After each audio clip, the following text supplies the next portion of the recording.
Good afternoon po mga kaibigan. Oras na naman para magpakain sa mga alagang hayop dito sa backyard.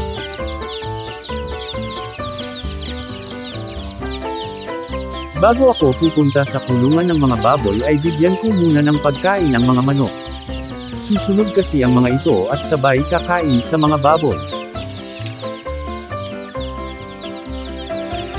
Today's video ay magpapakain lamang tayo sa mga alaga. Parang nagkakagulo na sila at nag-uunahan sa pagkain. Samahan ninyo kami habang nagpapakain at enjoy lang po sa panunood.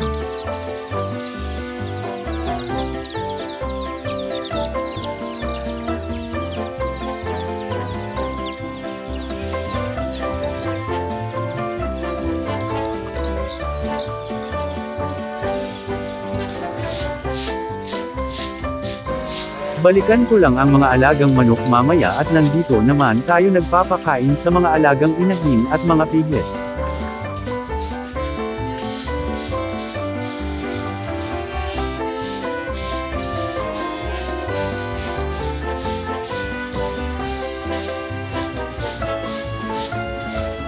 Habang nagpapakain ay batiin ko muna ang lahat ng isang magandang hapon. Magpapasalamat din po ako sa lahat ng bagong nag-subscribe at may mga bagong kaibigan na tayo. Welcome po sa Munti kong channel.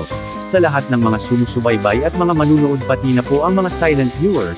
Kahit tahimik lang ay patuloy po tayong sinusuportahan. Maraming salamat po. At kung bago ka pa lang sa aking channel ay huwag lang pong kalimutan na mag-like, share and subscribe. Paki-press lang din po ng notification bell para laging updated sa mga susunod kong videos. Maraming salamat po.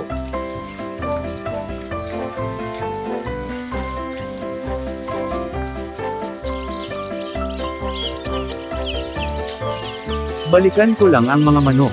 Ito po ang typical na ginagawa tuwing nagpapakain. Ito ang aming nagiging libangan sa backyard na pinagmamasdan ng mga alaga.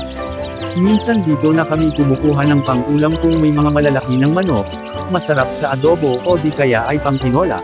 Kumukuha din kami ng mga itlog, fresh at organic pa, minsan ay nagbebenta na rin kung may maghanap o bibili.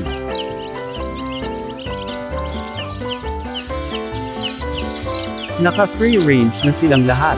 Dati ay kinukulong ang mga sisiw dahil maraming mga uwak. Binabantayan na lang para hindi sila makain ng mga salot.